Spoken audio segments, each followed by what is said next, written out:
obviously we didn't like chat prior, but what do you need to know, or what do you want to talk about first before we like get started, or do you just want to like talk and I've done podcasts before, so I feel really comfortable with chatting? chatting. Yeah. If there's So like key topics that you do want to cover, like what are somatics, maybe the history of it, like people kind of get lost in the weeds because it's a very generic term.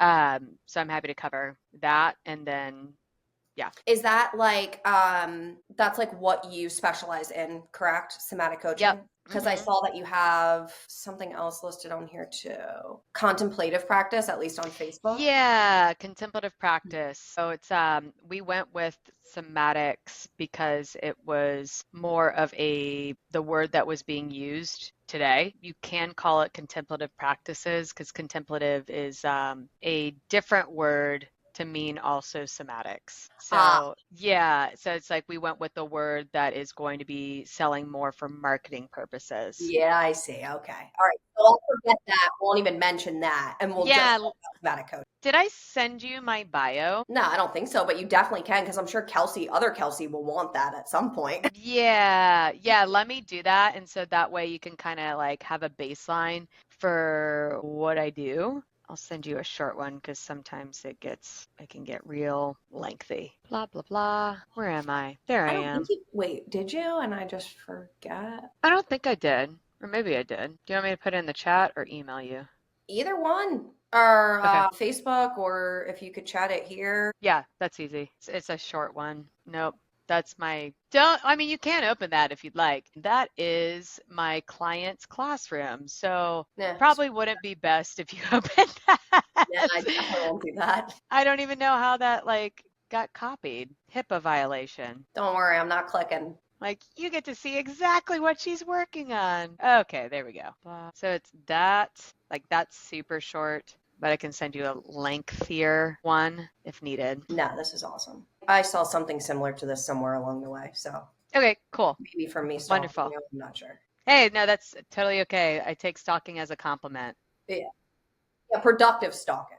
Yeah, dependent upon the variation of stalking. Oh, that's great. So just so you know, like the purpose I think is I come from real estate and then real estate investing, and I am 34, and it's hmm been a long road in real estate, majority Yeah. of men, obviously. Mm-hmm. And once I like had some mental breakdown like 4 years ago, Right around 2020. yeah, I got rid of my business coaches that were hmm I had my own businesses, blah blah. I got rid of my business coaches and I got a personal development coach, Awesome. and it literally just changed my life, and she basically like Amazing. brought me back to who my core inner self Of is, course.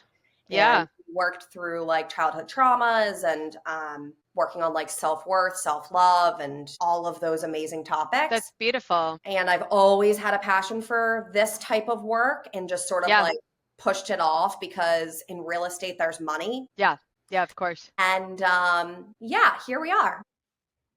That's awesome. I mean, I think I was actually supposed to do a workshop for some real estate agents in Tampa, and I have worked with real estate agents in Orlando. Like I was their yoga instructor. It's very interesting world. The real estate hmm investing side that I was in with a majority of men really did put me over the edge. Of And course, I could see that. yeah, Knowing some of the teams, it can get really toxic. That's exactly what I saw. yes. So I think that the goal is, I think you can see, like, once you are aware of it, it's like you can Yeah. see through and discern through everybody's actions and Oh, conversation and all of it. yeah. And yeah, so I think the goal is to bring like more authenticity out of everyone and bring Yeah. awareness to this type of work to the people I've seen who need it the most. Awesome. I love that you're doing this. Thanks. Way to go, get out of your comfort zone. Yeah, but here we are. So I'm super excited. Thanks for entertaining it. Yeah, of course. Yeah, somatic coaching is definitely, there's like a million different ways that you could go down the path of self-development and that hmm journey. And somatic coaching is something that I've heard about and I've looked into a little bit. And I'm excited to learn more about it from you who specializes in it. Yeah, and I'm happy to give the definition of what somatics is. Yeah. Um, and like kind of to back up a little bit, what can be problematic in pop psychology? And within the rise of TikTok, people might assume that they know what a construct or a word is, but then there's so much more to what they're seeing on social media. And it can get kind of confusing to know, like, well, what does this actually mean? I'm using this in everyday language, but I have no idea actually how to apply it. So the etymology of somatics is a Greek word with the root being soma. Soma is Greek for the body. And essentially how we can understand it in more Western psychology and how it's evolved now for more modern purposes. It's the other side of, I call it the other side of therapy, where therapeutic models tend to be more cognitive based. And as the therapeutic community has evolved themselves, there has been more of a highlight to focus on the body to help just everything in general, the mind body connection. Because one of the things that's challenging, especially in the Western psychology world, is that we tend to look only from the neck up. And that is all well and good, not dismissing that, but there's so much more information that's happening from the neck below. And a lot of us tend to be cut off from that space, mostly because of high stress situations and trauma that we may have experienced, that it becomes very hard to go and notice the body. So essentially, somatic therapy, somatic coaching does just that, where a lot of it initially is going to be resourcing for the client, meaning helping regulation, whether that is up regulating the central nervous system or down regulating the central nervous system. Then once that client feels more resourced, we go into some trauma reprocessing. And a lot of that's going to be the felt sense of their experience rather than talking about it from like the intellectual side of everything. What does it feel like in the body? Resourcing is really important prior to that because we come into points where it feels really icky and it might dysregulate you in the moment when you're processing your trauma. Having those resource tools to back them up in the trauma reprocessing is very necessary. And then the final step, and there's no like perfect step because it can go any which way, but usually there's the integration afterwards of once you've done some trauma reprocessing, what does integration look like? What's the meaning making from that that you can integrate into your daily experience? So somatic coaching in its brief Yeah. form and definition, because that was a very long definition, and there's so much more to it. Somatic coaching is anything that relates to the body in the felt sense of our experience rather than specifically just talking and intellectualizing our feelings. So I have so many questions. So Go for it. I've heard, and my understanding of somatic coaching is, or somatic work is, the trauma is stored in places in our body, right? Mm-hmm, mm-hmm. So Correct. if you're, can you give us an example of that? Yeah, because this kind of gets lost. It's another one of those things that's like, it's a very powerful statement, and then it's everybody's saying it. They're like, oh yeah, trauma is stored in the body. It's like, what does that mean? Like, Yeah. what does that mean?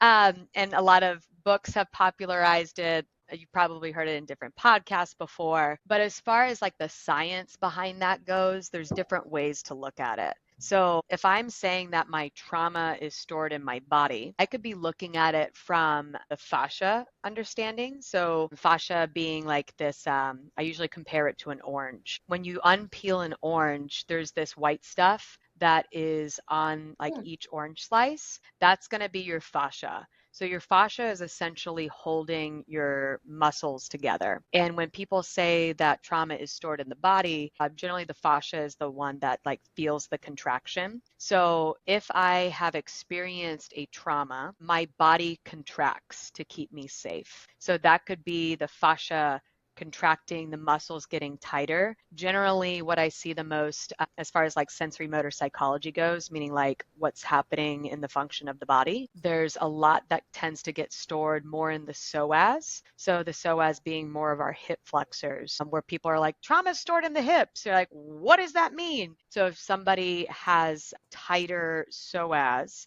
the psoas generally is like the first place that's like, okay, well, things are not safe. I got to lock up in order to actually protect myself. So we see a lot of back issues come up because of that, tight hip flexors, some sciatic issues. You can also see a lot of trauma stored more in the upper body.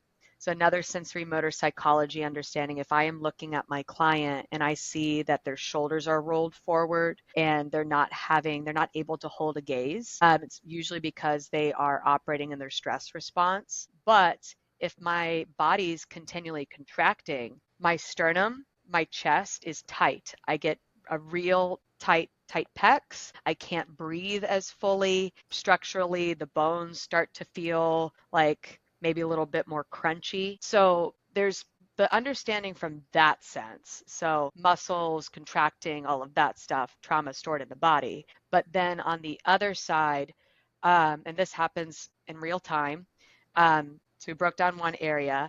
Um, the other area feels like more like a triangulation happening in real time. So if I'm experiencing a stressful situation externally, like outside of myself, my body will notice that and respond accordingly. It's a thing known as interoception, where we are aware internally of what's happening in the body. So examples would be your heart rate goes up, you start to sweat, you feel more warm, your breath might become more shallow. And then the brain is going to interpret that, a fancy term known as neuroception. It's the psychological understanding of threat. Mm-hmm. So if I am noticing these bodily responses happen in real time, even if it's actually not a true threat, my body will send the signals to my brain. My brain will interpret that, and then it gets stored as a natural trauma response. So if it keeps happening over and over and over again, your brain is going to form a neural pathway, meaning like a thing like that feels like a stronghold that keeps showing up over and over and over again.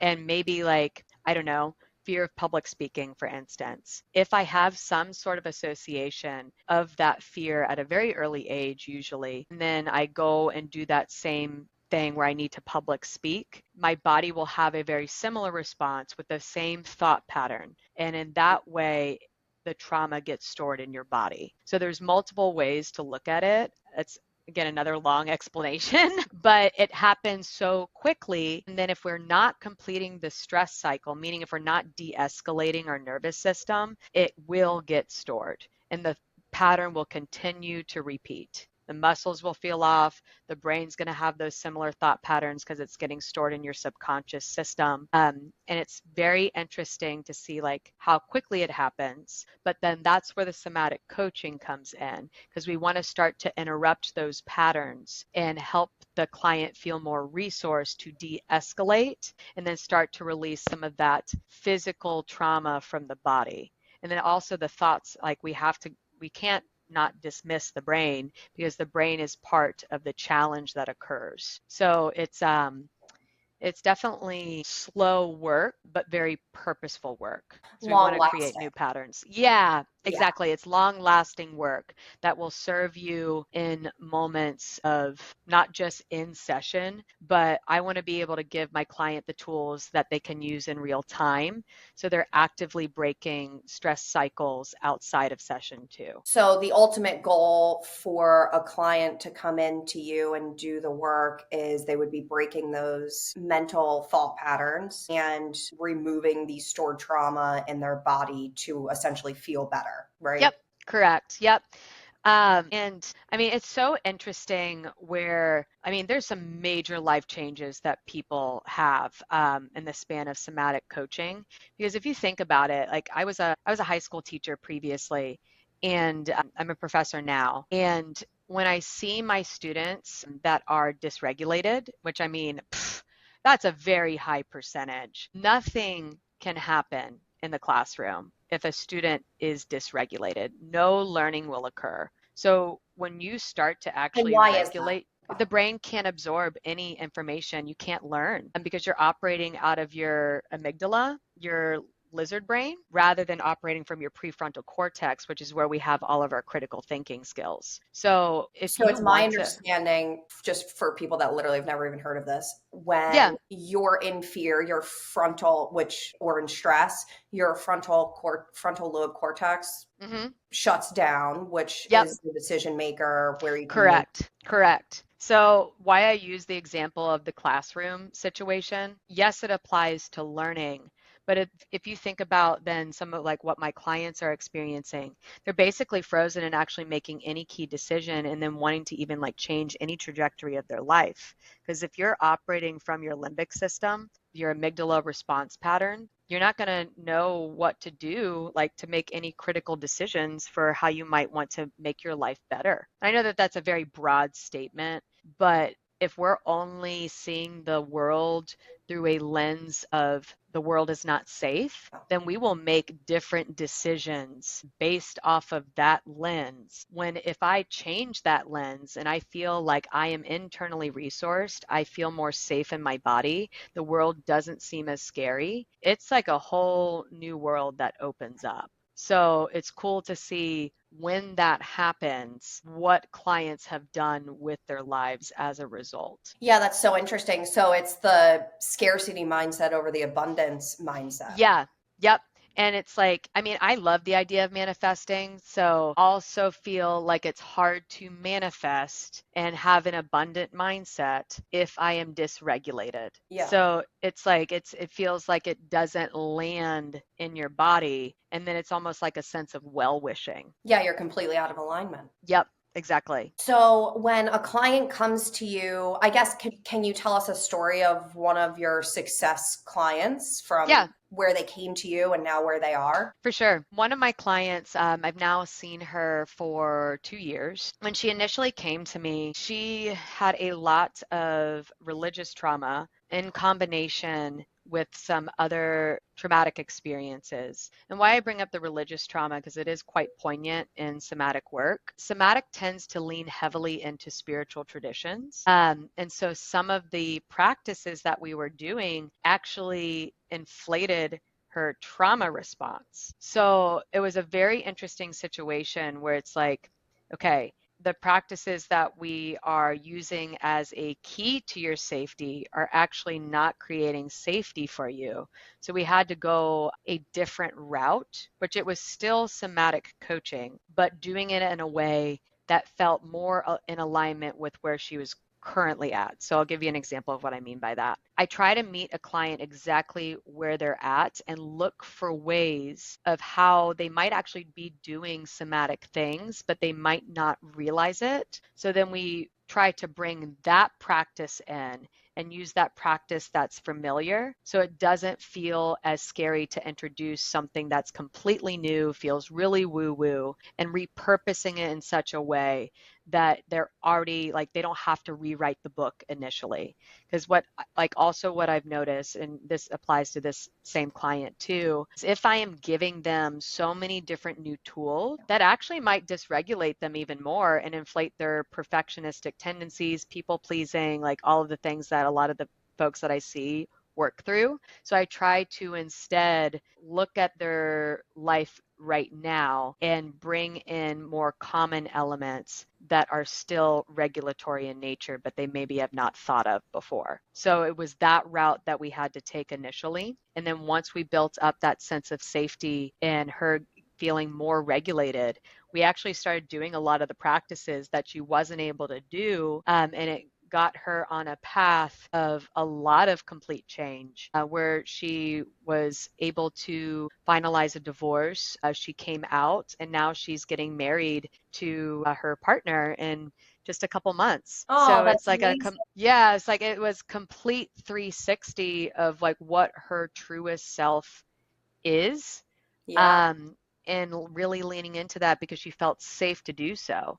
So it's and using the practices, especially in times of discomfort, where those are a lot of major life changes that bring a lot up. Um, that she could use those practices to her own advantage to help align with like, okay, this is the correct decision, and how can I move through a time of discomfort even when it's hard? I love that. Good for her. And you for Yes. helping, obviously. Oh yeah, she's amazing. And then there's so many other clients too. It's like I work with actually gold medal Olympian. They're very well known. And even like on the world stage like that, using regulation techniques is imperative because there's a lot going on behind the scenes that even a less than a 15-second race is going to show. So it really can be applied to anybody, the person next door, the mom, the person moving through maybe a divorce, an Olympic athlete. I have very many different types of clients, and it's really cool to see how useful these techniques can be for anybody. How many techniques or tools do you think that you have? Oh, that's a hard question. So many. Yeah, I don't know if I can put a number on it, to be honest, because there's many different techniques. So we can talk breath work, because somatics, and I'm happy to share a diagram.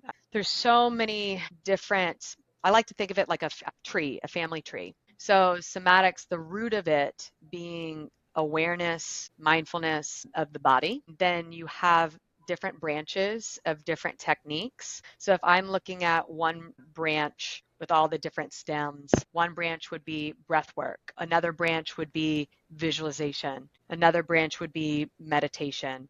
Um, Other regulatory practices would include mindful movement exercise or different types of movement that you can take of the body. Bilateral stimulation would be another one, like any tapping, or EMDR would be another technique of somatic experiencing. So it depends on the branches. If I add all of those up, it's a lot. Yeah, It's a good number. that is a lot of techniques. And I didn't actually realize that those techniques were under the umbrella of somatic coaching. So is that Yep. you specifically, your unique offering, or is that normal? If you look at the history of somatics, it's evolved into some different places. So, Okay. like for me in my training, like I've done a lot of different modalities. So if I am looking at purely the modality of what's known as somatic experiencing, which was coined by Peter Levine in the 90s, that's a very specific type that generally pulls from visualization, meditation.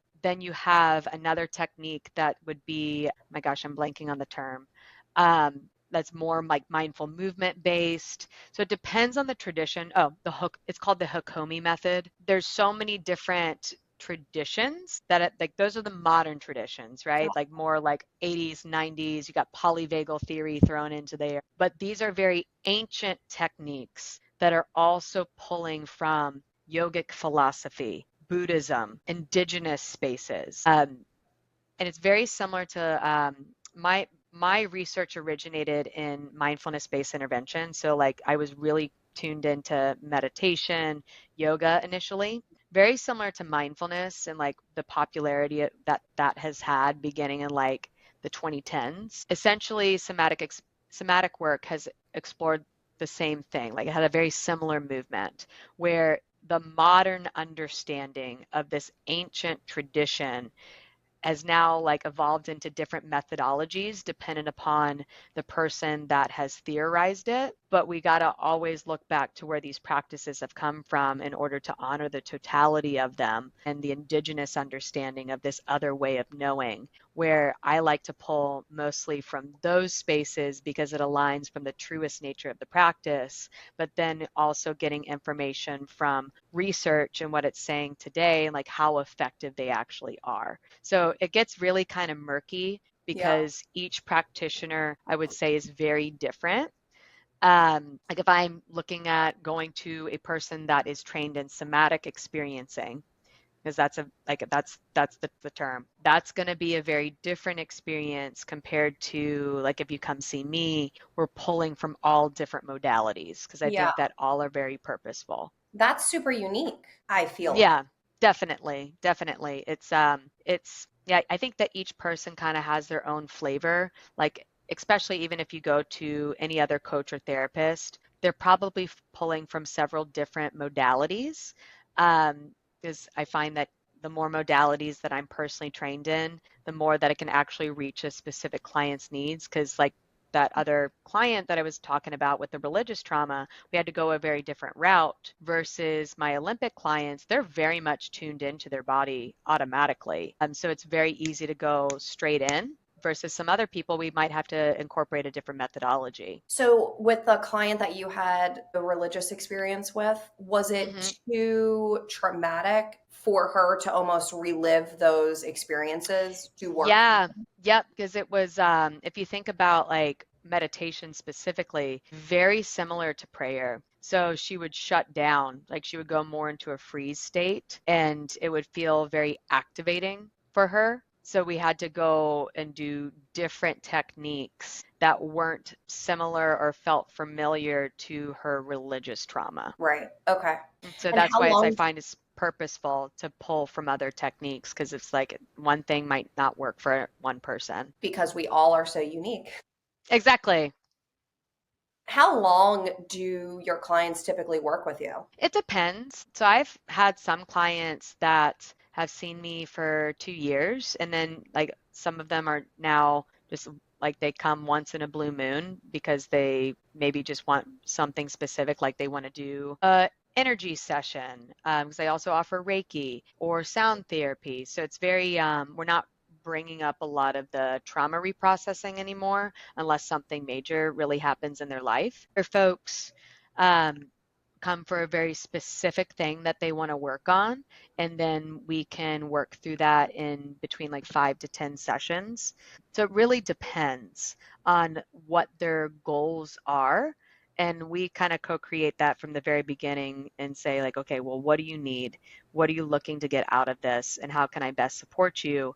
And like even taking in the financials of their situation, like I'm not wanting to bleed somebody dry, Yeah. and make this feel like they don't have to come and see me.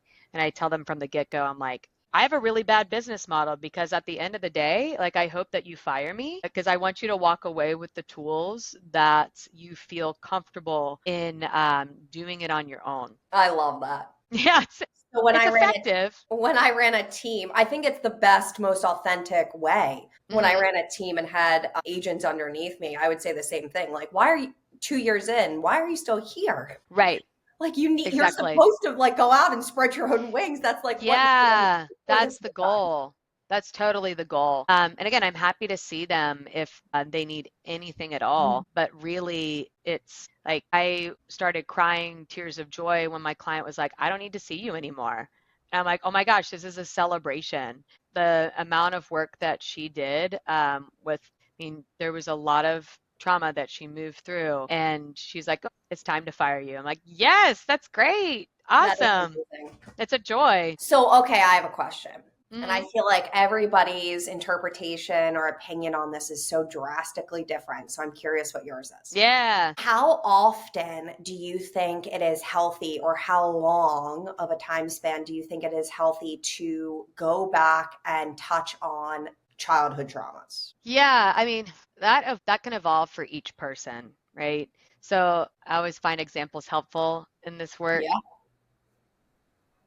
So case in point, one of my clients, we were actively working on some trauma reprocessing, and then an event happened for them that was very much related to their trauma, where then we double backed and instead focused on stabilization. And we paused the trauma reprocessing because that is not purposeful in that scenario to dig really deep, especially when there's an open wound involved. Um, Oh, so that's so interesting. it's just, I mean, it can be very, find it, I'm not gonna, best word I can think of is it can be harmful, like meaning it can shut them down. And Because in something that traumatic space, is already happening. correct. Yep. So even if Especially if it's it's, similar to the trauma that happened 10 years ago, yep, reliving that trauma on top of what's currently happening in the physical reality right. is Yep. too much for the brain to process. Correct. Yeah, the body's going to get overwhelmed. And in that instance, we focus on resourcing and feeling safe in the body again. Because I think about it like why would I want to pour kerosene on a fire that we're already examining? Yeah. So it's and in that space, I'm like, okay, well, it could take a little bit longer for us to go back to what they wanted to initially examine. But we're also examining it because the situation that's happened in real time is a part of what's happened in their childhood. So we're still healing that trauma from the past, but instead we're looking at it from like a 360-degree space where if something has happened over here from the past and now it's happening over here and they're in real time, we're healing a different part, but we will eventually come back to the other side. Because we just recreate what we're familiar with over and over and Yep. over. Yep. So, are you helping them, coaching them out of that dynamic that they've recreated? Yes. Yeah, we're trying to create new neural pathways. Yeah. So anything that can create a new form of thought. Thank goodness for neuroplasticity, as that's like reframed everything in this world where we have the ability to create a new pattern of belief. Sometimes it takes more work if especially if it's super deep, but I try to approach it. I used to be a social studies teacher, so I always think about like some things in social studies dynamics, where I would teach about like battle tactics. And instead of just attacking a situation at the very front, we want to flank it too. So if we're only thinking about like, oh, let's reprogram the subconscious, that's all well and good. That's still very effective, but also what's occurring in real time in the body. How can we approach it from that space too? And the more ways that we get in rather than just going from one specific angle, the more impactful that it can be. Which makes sense. Yeah. Hmm. So, usually people get into this type of work because they have their own stories. So, how do you, Yay! yeah, how do you go from a social studies teacher into this work? Yeah, all of it originated because I am 15 years recovered from an eating disorder. So a lot of the techniques that I personally have learned were learned in my rehab facility. And it was Mm. really the only thing that really stuck that allowed me to befriend my body again. Like I was completely disconnected and harming it because I didn't want to be in my body. I didn't want my body to exist. And for me to actually come home now into my body with these techniques, I found extremely powerful. And when I was teaching high school, I integrated a lot of these techniques into my own classroom and saw that my students were getting really regulated. They found my classroom a very safe space. And as a result, my test scores were the third highest in the state. Wow. So I was like, okay, well, there's something here. Yeah. And that's when I went to get my PhD and really try to study like why these techniques are purposeful. And ever since then, yes, I'm still in the classroom where I adjunct at different universities, but I left the classroom full time, like no longer full-time college professor to start this business because what I was realizing, research is very powerful. However, it's not disseminated to the public, where I wanted to actually be a practitioner of what I was researching and still am researching so that it can get into the hands of the people that need it. So, we have very similar passions. Why do you think that is? That there's a holdup in the dissemination? Academia. Yeah. Yeah, it's a lot of folks operate solely within the ivory tower, and there's a lot of gatekeeping that's involved in academics in general. So I was always of the mindset that the research needs to be in the hands of the people. Um, and that actually took me stepping out of academia because academia is so institutionalized that there's a lot of problems there. And it took a little reframing on my end to figure out how this could actually work, where I could still research and still teach, but it looks like now creating my own business. So, what does that look like? Do you have a studio? I know you also teach yoga. Like, Yeah, do yep, you do virtual with your clients? Is it in person? all of the above. Yeah, yeah, all of the above. So I do one-on-one coaching and I have an office in Tampa and also an office in Orlando. I also see clients online. And I'm also of the mindset that people need co-regulation. They need a community. Self-regulation is very helpful, but we don't do our healing alone. So a lot of what we offer within my business, the business name is the Mindful Prof. Yes, one-on-one coaching, but we also do workshops, classes, so that people can be in a like-minded community. And also, if you're not able to afford maybe like one-on-one coaching, I still want to offer the techniques that I find so valuable. And that looks like having different classes, different workshops all over, whether that be an online workshop, whether that be here in Tampa, there in Orlando. We have meditation communities in both spaces.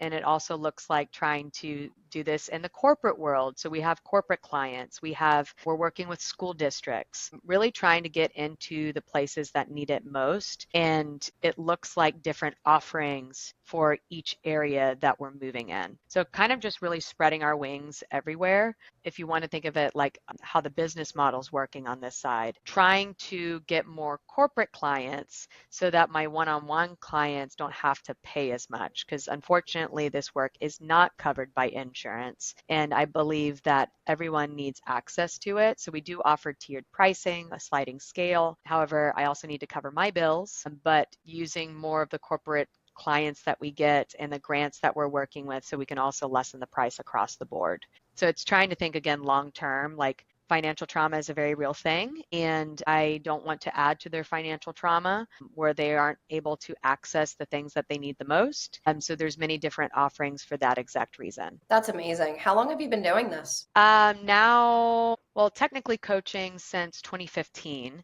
but now the only the business has been 2.5 years.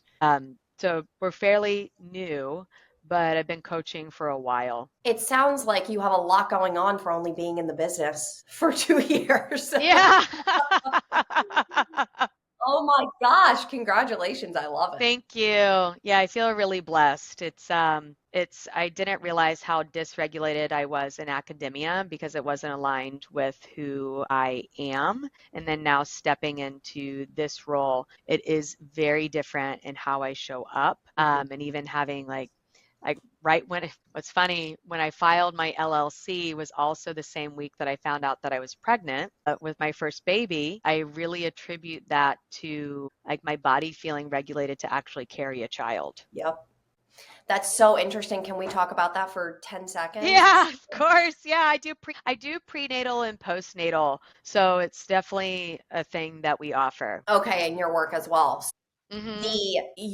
Did you think when you were a history teacher you were successful and thriving and doing well Yes and no. in the work? So, yeah, yes and no. As an educator, you are really not supported at all. I had a passion for what I did and I loved my students, and I still love my students, but the environment and how the system is set up is not meant for a teacher to thrive. Yeah, And whether that be K through 12 or in higher ed, um, it's very challenging to move through that system and feel like you are at your utmost well-being. So it's why I still work with schools because I want to change the system.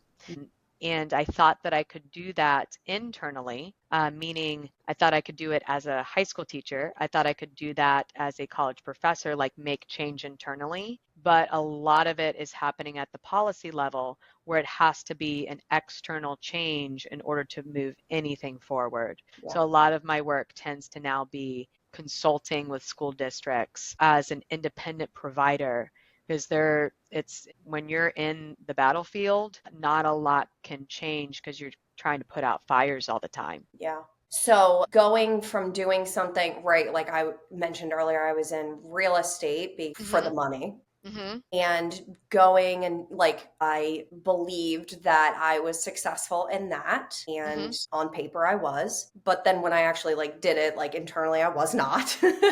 Right, of course. And Yeah. I know Yep. my body and I was exhausted from the results that I was producing. And now that Exactly. I've like calmed my self down. Mm-hmm. And I'm doing something that I was always previously passionate about, everything is just so much easier. And Right. I almost do nothing for the results to show up. And I'm Exactly. just curious, you mentioned a little bit about that for yourself. If you could touch on that experience going into something that you didn't know where it was going to go with your own business. Yeah. And because it's in alignment with you now, how much it's grown organically. Yeah. And I do some I work with some entrepreneurs on this for this exact reason, because like going through the initial stages of leaving an identity Yeah. and grieving that identity and now trying to reformulate who I am outside of the role that I specifically went to school for. And like there's a lot of meaning making when you are fully aligned with your job. So grieving those parts of me and then trying to identify the part that's the truest self takes a lot of work. And it's purposeful work, but it's also very hard because Mhm. you're trying to, like a lot of mine was trauma responses of why I originally went into the work that I did as a teacher, and then now seeing like, okay, well, what am I outside of my trauma response? Because I felt like every decision that I made was because of like wounds, deep wounds from my childhood self. So it's a complete difference because like, I mean, as running your own business, you're a mirror to yourself every single day.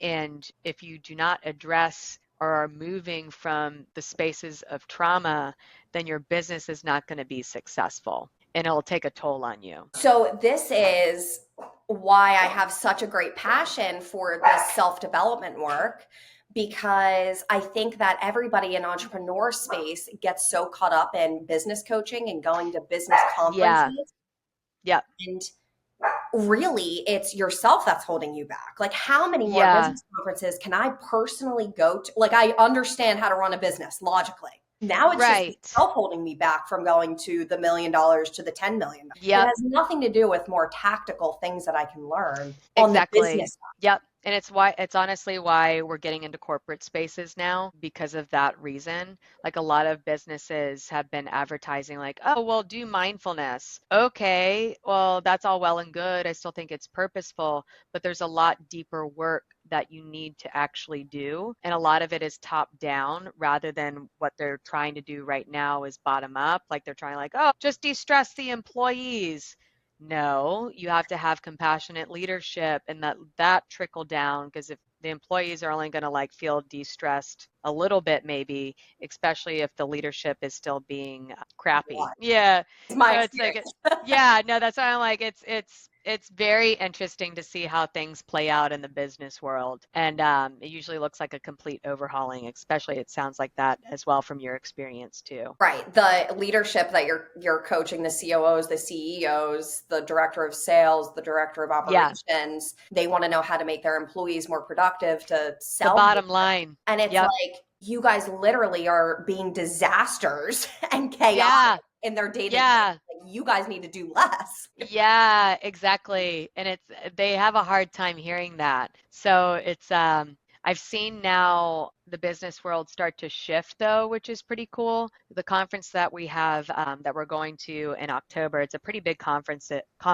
with HR reps from Google, Amazon, like all these really big companies. And the conversations that are now being had there are very different. Where, I mean, we're the only ones at that conference that are going to be selling what we do, but I've seen some of the conference speakers talking about emotional intelligence of leaders, where if you look back a couple of years ago, it wasn't even on any The radar. trajectory. Yeah. Yeah. So it's interesting to see how everybody is evolving and that this conversation is now more normalized, but I still think that it has a long way to go. Yeah. I'm so excited. Thank you so much. What didn't we cover today that you want to make I sure? don't know. I don't know. I mean, I'm very passionate about really any topic that can branch off of this. And there's theoretical concepts that we could definitely discuss, but that would take another hour. But I'm happy to address anything else outside of this space. If anybody wants to contact me, I'm sure we can link all of that below. But my company's name is The Mindful Prof. You can call me Dr. K, Dr. Kelsey, and you can find me also on social media, on YouTube. We also have some videos that are free if you're wanting to maybe do some meditations. That's available on there. Yoga classes are also available. And take a peek at our workshops that are coming up too. I love it. It's like you've never been on a podcast before.